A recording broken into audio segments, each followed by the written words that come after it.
कहीं दूर एक हरे भरे जंगल में एक खिलखिलाता हुआ बंदर रहता था। उसका नाम माइलो था। वह पेड़ से पेड़ उड़ता, दूसरे जानवरों के साथ खेलता और उन पर मस्ती करता रहता। उसके कई मित्रों में एक दिलकश और सौम्य मगरमच्छ भी था, जिसका नाम कोड़ी था। वह नदी के किनारे रहता था।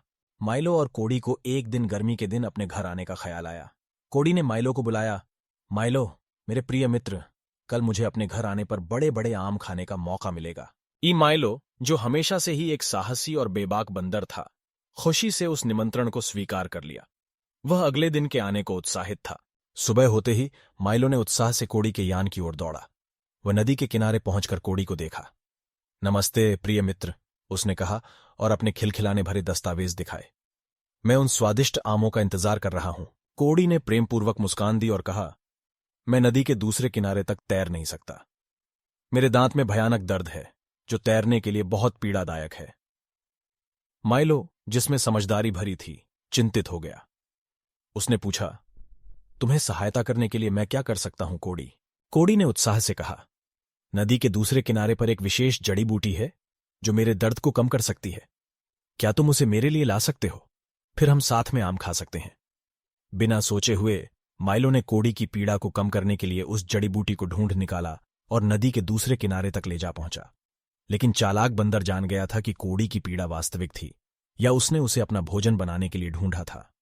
अपने निर्धारित संकेत को परीक्षण करने के लिए उसने नाचने के बहाने उस जड़ी बूटी को अपने मुंह में छुपा लिया। कोड़ी, माइलो ने कहा, मुझसे बहुत बुरी बात हो गई। जिस जड़ी बूटी को तुम चाहते थे, मैंने उसे नदी में गिरा दिया है। लेकिन मैंने सुना है कि मीठे पके हुए आम खाने से हर दर्द दूर हो जाता है।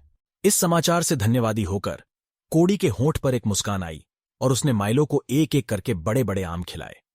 जब कोड़ी पूरी तरह संतुष्ट हो गया तो माइलो ने छुपाई हुई जड़ी बूटी दिखा दी और बताया कि उसने खुद को बचाने के लिए यह जालसाजी की थी। शुरुआत में कोड़ी को थोड़ा बेवकूफ सा महसूस हुआ, लेकिन फिर उसे समझ आया कि माइलो ने जो किया वह सिर्फ अपने आप को सुरक्षित रखने के लिए किया था।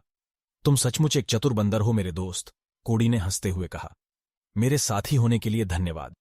उस दिन से कोड़ी और माइलो की दोस्ती मजबूत हो गई और उन्होंने और भी कई साथीपूर्वक अभियान किए। कोड़ी का दर्द धीरे धीरे दूर हो गया और वे हमेशा एक दूसरे का सम्मान करते रहे, जिससे उनकी मित्रता को खास बनाया जा सके।